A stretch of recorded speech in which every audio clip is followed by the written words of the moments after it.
अगर अच्छा लगा तो एक बार प्यार से तालियां हो जाए। तालियां भाई लोग, प्यार से तालियां, प्यार से। वाह, चारों बटे गर्दा गर्दा उड़ा थे, महुआ बैंड कर म्यूजिक बाजा थे।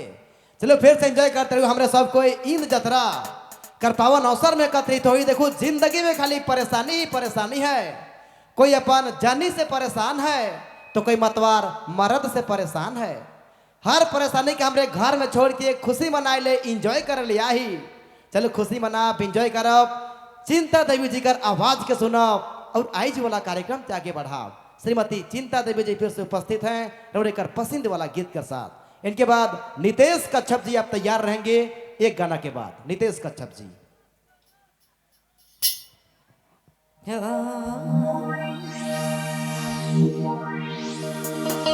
अरे ठंडा पानी ठंडा बदन काले डाल दले पिया काले डाल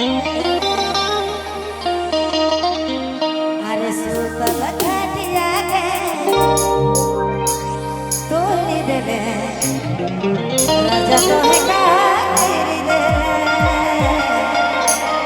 पिया तो है का तेरी दे।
कैसन बेस